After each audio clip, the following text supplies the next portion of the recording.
एक बिहारी सब पर भारी, ये तो आपने सुना होगा।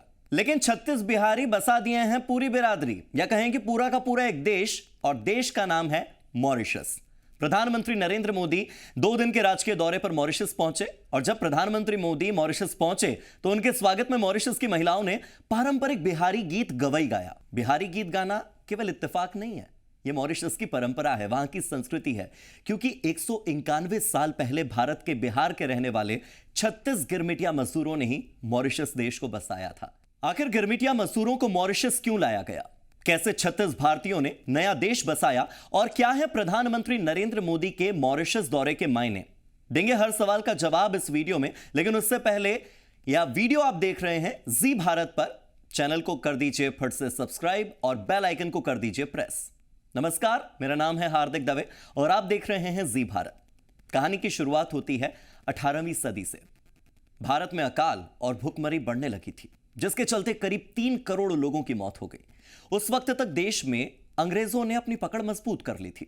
ब्रिटिश हुकूमत ने इस मौके का फायदा उठाते हुए एक रास्ता निकाला, जिसे द ग्रेट एक्सपेरिमेंट का नाम दिया गया। इसके तहत बंधुआ मजदूरों को कर्ज के बदले काम करने का लालच दिया गया। जैसे उदाहरण के तौर पर, अगर किसी मजदूर के ऊपर कर्ज है और वो कर्ज नहीं चुका पा रहा, तो वो अंग्रेजों के पास गुलामी करेगा।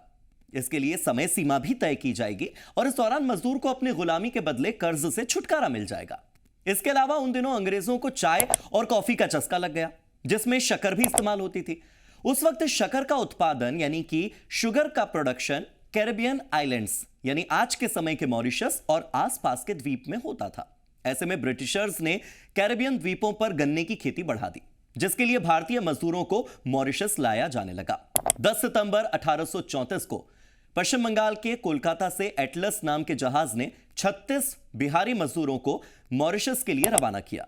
ये सभी मजदूर रहने वाले तो बिहार के थे, मगर कोलकाता में काम किया करते थे। 53 दिनों के लंबे सफर के बाद 2 नवंबर 1834 को यह जहाज मॉरिशस द्वीप पहुंचा। सवाल यह है कि आखिर मॉरिशस में 36 बिहारियों ने आखिर इतनी बड़ी भारतीय आबादी कैसे बसा दी।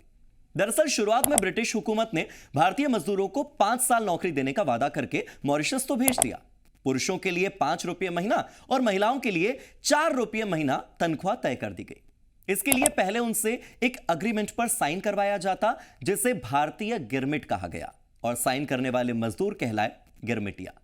इस एग्रीमेंट को ब्रिटिश अधिकारी जॉर्ज चार्ल्स ने बनाया था। 2 नवंबर 1834 को पहले जहाज में 36 गिरमिटिया मजदूर पहुंचने के बाद साल दर साल यह सिलसिला जारी रहा। 1834 से 1910 के बीच में 4.5 लाख से ज्यादा यानी 4,50,000 से ज्यादा मजदूरों को भारत से मॉरिशस भेजा गया। भारतीय मजदूर मॉरिशस पहुंचते, वहीं बस जाते। उनकी अगली पीढ़ियों ने भी मॉरिशस को अपना देश मानना शुरू कर दिया। जिस घाट पर पहली बार भारतीय मजदूर उतरे थे, उसे आज भी अप्रवासी घाट बोला जाता है, और इसकी याद में हर साल 2 नवंबर की तारीख को मॉरिशस में अप्रवासी दिवस भी मनाया जाता है। गिरमिटिया एग्रीमेंट के तहत भारतीय मजदूर 5 साल काम करके वापस भारत आ सकते थे, लेकिन ब्रिटिशर्स उन्हें वापस आने नहीं देते थे। मॉरिशस से भारत वापस आने का केवल एक रास्ता था, समुद्री जहाज, और उन पर तो अंग्रेजों का कब्जा था। मजदूरों को मॉरिशस में अमानवीय स्थिति में रखा जाता था। न उन्हें हर महीने मजदूरी मिलती थी, न वो 4-5 रुपए मिलते थे, न समय पर खाना मिलता था। 1860 में अग्रीमेंट में घर वापसी की बात को हटा ही दिया गया। इसके बाद दुनिया के अन्य देशों में शक्कर का उत्पादन धीरे धीरे बढ़ने लगा, तो 1878 में लेबर लॉ पास किया गया, जिसके बाद मजदूरों को समय पर तनख्वाह मिलने लगी। 19वीं सदी की शुरुआत में शक्कर का उत्पादन लगभग सभी देशों में होने लग गया था। इस दौरान औद्योगिक क्रांति भी आ गई और लोग अपने अधिकार के लिए लड़ाई लड़ने लगे थे। नतीजतन 1917 में मॉरिशस में आंदोलन की वजह से गिरमिटिया मजदूरों को भारत वापस भेजने का फैसला लिया गया, मगर तब तक देर हो चुकी थी। तब तक भारतीय मजदूरों की 3 से 4 पीढ़ियां मॉरिशस में जन्म ले चुकी थीं। ये लोग मॉरिशस को अपना देश मानने लगे थे, इसीलिए ज्यादातर मजदूर वहीं पर रुक गए। 18वीं सदी में भारत से मॉरिशस आए गिरमिटिया मजदूरों में राम गुलाम परिवार भी शामिल था, जिन्होंने मॉरिशस को अंग्रेजी हुकूमत से स्वतंत्रता दिलवाई थी। 1896 में 18 साल के एक युवा मोहित राम गुलाम बिहार से मॉरिशस आए थे। वो उन हजारों भारतीय मजदूरों में से ही एक थे, जिन्हें गन्ने के खेतों में काम करने के लिए भारत से मॉरिशस भेजा गया था। मोहित ने शुरुआत में मजदूरी की, लेकिन बाद में एक चीनी मिल में वो नौकरी करने लगे। उन्होंने भारतीय परंपरा, खासकर भोजपुरी भाषा और हिंदू धर्म को वहां पर बढ़ावा दिया, जैसे कि भारतीय समुदाय एकजुट होता चला गया। 1935 में मोहित के बेटे शिव सागर राम गुलाम पढ़ाई के लिए इंग्लैंड गए और वापस मॉरिशस लौटे।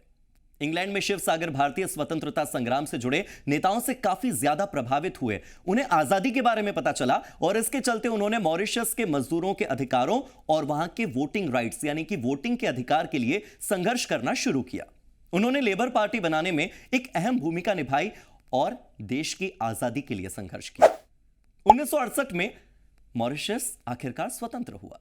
शिव सागर मॉरिशस के राष्ट्रपिता और पहले प्रधानमंत्री बने। उन्होंने मुफ्त शिक्षा शुरू की, कई सामाजिक सुधार किए। 1982 में उनकी पार्टी वहां पर चुनाव हार गई, लेकिन राम गुलाम परिवार का प्रभाव खत्म नहीं हुआ। शिव सागर के बेटे नवीन चंद्र राम गुलाम ने राजनीति में कदम रखा और 1995 से लेकर 2014 तक 2 बार मॉरिशस के प्रधानमंत्री बने। फिर 2024 में उन्होंने तीसरी बार प्रधानमंत्री के रूप में अपना पद संभाला। बात अगर मॉरिशस देश की भौगोलिक स्थिति की जाए तो मॉरिशस हिंद महासागर में बसा एक द्वीप देश, जिसे आइलैंड कंट्री कहा जाता है, वो है जो अफ्रीका के नजदीक बसा हुआ है। यहां की कुल आबादी 12 लाख से ज्यादा है, जिसमें भी 70% लोग तो भारतीय मूल के ही हैं।